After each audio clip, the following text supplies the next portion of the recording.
మీకు ఓ మంచి కామెడీ విషయం చెప్తా ఈ వీడియోలో, ఓకేనా? కొత్త విద్యాశాఖ మంత్రిగా ప్రహ్లాద్ జోషి ఆయన నియమితులయ్యారు. ఇది న్యూస్. ఇందులో కామెడీ ఏముంది అంటారా? ఆగండి చెప్తాను. బొద్దింకలు ఢిల్లీలో ఉద్యమం చేశాయి కదా, కాక్రోచ్ జనతా పార్టీ.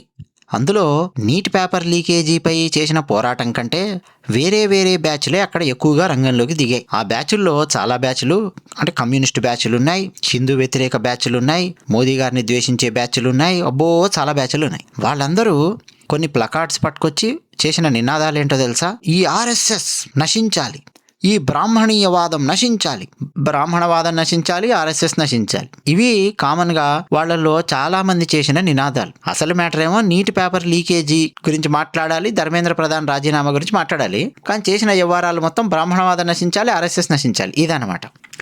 సరే, ధర్మేంద్ర ప్రధాన్ రిజైన్ చేశారు. ఓకే, ఇప్పుడు అసలు కామెడీ విషయం. ప్రహ్లాద్ జోషి గారిని తీసుకొని వచ్చి కూర్చోబెట్టారు కదా విద్యాశాఖ మంత్రిగా. ఆయన బ్రాహ్మణుడు. జోషి అంటేనే మీకు అర్థమవుతోంది, ఆయన బ్రాహ్మణుడు. వీళ్ళేమో బ్రాహ్మణీయవాదం నశించాలి అది ఇది అని చెప్పి గోల చేశారు. ధర్మేంద్ర ప్రధాన్ రాజీనామా చేసేసరికి సాటిస్ఫై అయిపోయి అమ్మాయ మేము గెలిచేసామని చెప్పి వెళ్ళిపోయారు. ఒరే, సింహం కాకపోతే పులి వచ్చి కూర్చుంటుంది, పులి కాకపోతే సింహాన్ని తీసుకొస్తారు. పిచ్చి వేషాలు వేస్తే చీల్చి చెండాడడానికి. పైగా ప్రహ్లాద్ జోషి గారు బ్రాహ్మణుడు మాత్రమే కాదు, ఆర్ఎస్ఎస్కు చెందిన వ్యక్తి.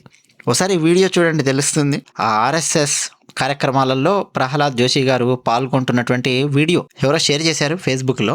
సో గమనించండి, అంటే కట్టర్ ఆర్ఎస్ఎస్ అండి ప్రహ్లాద్ జోషి గారు, పైగా బ్రాహ్మణుడు. తీసుకొచ్చి కూర్చోబెట్టారు.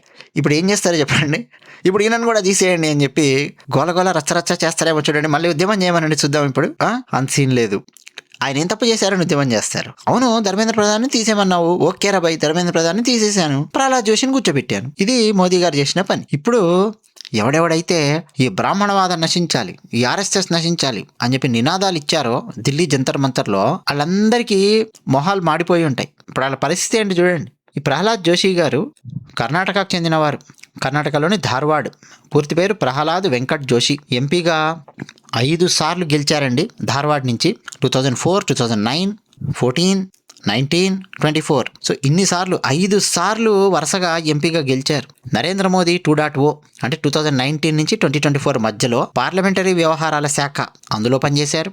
బొగ్గు అలాగే గనులు ఆ శాఖ మంత్రిగా పనిచేశారు. మోడీ 3.0 అంటే ఇప్పుడు 2024 తర్వాత నుంచి గవర్నమెంట్లో వినియోగదారుల వ్యవహారాలు, ఆహారము, అలాగే ప్రజా పంపిణీ, పునరుత్పాదక ఇంధనము, వీటన్నింటి ఈ శాఖల మంత్రిగా పనిచేస్తూ ఉన్నారు. ఇప్పుడు కొత్తగా బాధ్యతలు, కేంద్ర విద్యాశాఖ మంత్రిగా అదనపు బాధ్యతలు ప్రహ్లాద్ జోషి గారికి అప్పగించారు. అంటే ఆయన దగ్గరున్న మంత్రిత్వ శాఖలు అలాగే ఉన్నాయి, ప్లస్ విద్యాశాఖ అనేది కొత్తగా వచ్చి యాడ్ అయ్యింది. ప్రహ్లాద్ జోషి గారికి బీజేపీ అధిష్టానంలోను అలాగే పార్లమెంటును నిర్వహించడంలో, సభ నిర్వహించడంలో మంచి పేరుంది ఆయనకు. విద్యార్థి దశ నుంచే రాష్ట్రీయ స్వయం సేవక్ సంఘ్లో చాలా చురుగ్గా పనిచేసినటువంటి నేపథ్యం ఉంది. వివాదరహితుడు, సీనియరు, అనుభవజ్ఞుడు అయినటువంటి ప్రహ్లాద్ జోషి గారికి ఇప్పుడు విద్యాశాఖను అప్పగించారు. సో ఎవడెవడైతే బ్రాహ్మణవాదం నశించాలి, ఆర్ఎస్ఎస్ నశించాలి ఇవన్నీ ప్లకార్డులు పట్టుకొని ప్రదర్శనలు చేసి రచ్చరచ్చ గోలగోలు చేశారో వాళ్ళందరికీ కాలేటట్టు నిర్ణయం తీసుకున్నారు.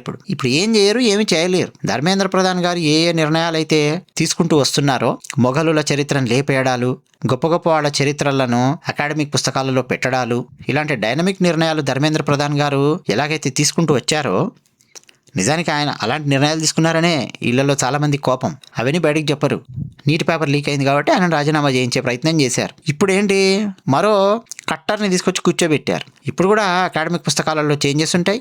చెత్త చరిత్రలను, పనికిమాలిన చరిత్రలను తీసి చెత్తబుట్టలో బారేసి అసలైన భారతీయ చరిత్రలను, అసలైన భారతీయ సింహాల చరిత్రలను అకాడమిక్ పుస్తకాలలో చదవబోతూ ఉన్నారు పిల్లలు. Just wait and see. So Bharatiya Janata Party ఏదో ఒక నిర్ణయం తీసుకుంది అనగానే, ధర్మేంద్ర ప్రధాన్ రాజీనామా చేశాడు అనగానే సంకల్లు గుర్తుకుని మేము గెలిచాము అని చెప్పి ఎగరొద్దు. నువ్వు మోడీని, అమిత్ షాను తక్కువ అంచనా వేస్తే ఎట్లా నాన్న? గుండెలు తీసిన బంట్లు వాళ్ళు. ఎక్స్ట్రాడినరీ నాయకులు మోదీ గారు, అమిత్ షా గారు. వాళ్ళు వేసే వ్యూహాలు, వాళ్ళ చాణక్యము అది అర్థం చేసుకోవడం అనేది అంత సులభమైన విషయం కాదు. అలాంటి స్ట్రాంగ్ నాయకులు ఉన్నారు కాబట్టి భారతదేశము ఎప్పుడూ లేనంత స్ట్రాంగ్గా ఉంది ఇప్పుడు. అది విషయం. ధన్యవాదాలు.